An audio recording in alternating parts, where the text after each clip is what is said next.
Hi అండి, అందరూ బాగున్నారా? ఈ వీడియో వచ్చి మా గ్రౌండ్లో తీసిన వీడియో అండి. నాకైతే బెంగళూరుకి రాకముందు భీమవరంలో మావుళ్ళమ్మ తీర్థం, మా ఊర్లో సుబ్రహ్మణ్య షష్ఠి తీర్థం, ఈ రెండే తెలుసండి నాకు పెళ్ళైన తర్వాత ఎవ్రీ ఇయర్ అయితే ఈ గణేష పండగ వచ్చినప్పుడు ఈ గ్రౌండ్లో ఇలా పెడతారండి. చాలా బాగా చేస్తారండి. ఈ గణేష పండగకి దాదాపు చాలా ఖర్చు చేస్తారండి వాళ్ళు. ఇటు అటు గ్రౌండ్ లోపలైతే స్టాల్స్ అన్నీ పెట్టేస్తారండి. మాది పక్కనేనండి స్ట్రీట్. డైలీ వచ్చి కూడా మేము ఫుల్గా ఎంజాయ్ చేసి అయితే వెళ్తూ ఉంటాము. ఎందుకంటే ప్రోగ్రామ్స్ పెడతారండి. ఒకరోజు సాంగ్స్, ఒకరోజు కామెడీ అనేసి అలా పెడతా ఉంటారండి. వచ్చి ఇవన్నీ చూసుకొని మనం ఏదో ఒక ఆట ఆడుకొని వెళ్ళొచ్చండి. మా చిన్నప్పుడైతే మా అమ్మ వాళ్ళు చాలా తక్కువండి తీసుకెళ్ళింది. 90s కిడ్స్కి అయితే బాగా తెలుసు, చాలా తక్కువ ఉంటుంది.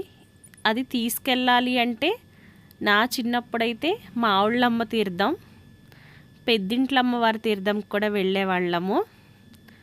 కానీ సుబ్రహ్మణ్యేశ్వర షష్ఠిలో అయితే నార్మల్గా కొనుక్కునే వాళ్ళం అంతే. ఇంత ఆట ఆడేది అప్పుడంతా ఇంత ఆట ఆడిపించిండేది లేదండి.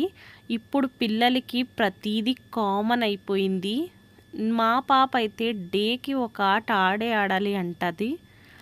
ఇప్పుడు పెంచే విధానం వేరుంది, అప్పుడు పెంచే విధానం వేరుందండి. అప్పుడు మనకి మనీ అనేది చాలా వాల్యుబుల్గా ఉండేది.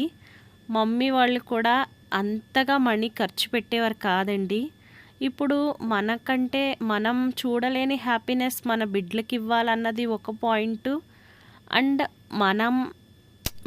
మనం సంపాదించేది ఇంకా దేనికి, మన పిల్లల్ని చూసేకే అన్నది కూడా ఒక పాయింట్ అయిపోయిందండి. పిల్లల హ్యాపీనెస్ కోసం ఇప్పుడు జనరేషన్లో తల్లిదండ్రులు చాలా బాగా చూసుకుంటున్నారండి. చాలా బాగా చేస్తున్నారు. చదువులకనే కాదండి, వాళ్ళ ఎంజాయ్మెంట్కి కూడా దేనికి అడ్డనేదే చెప్పట్లేదు.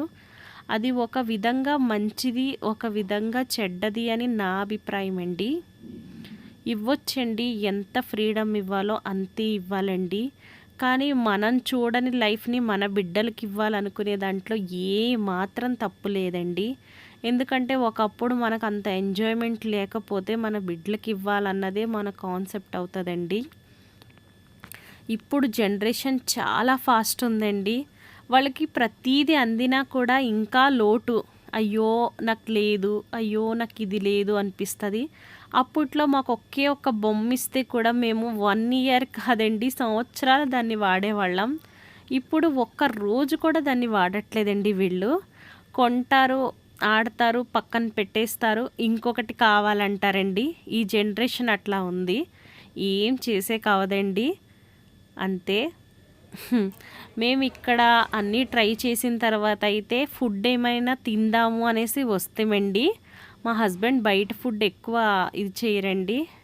నేను ఇక్కడ బ్యాంగిల్స్ అయితే తీసుకున్నానండి. పేరు వచ్చి 100 రూపీస్, చాలా బాగున్నాయండి, తీసుకోవచ్చు. 100 రూపీస్కి వర్త్ అని చెప్తానండి నేనైతే.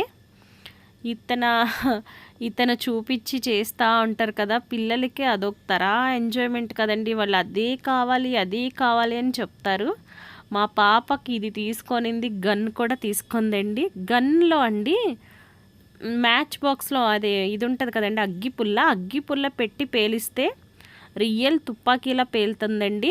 అదైతే చాలా డిఫరెంట్గా ఉందండి. అది ఎవరైనా గన్స్ ఇష్టపడే వాళ్ళు తీసుకోవచ్చండి. ఇక్కడ పన్నీర్ కబాబ్ అయితే ట్రై చేశానండి, చాలా బాగుంది.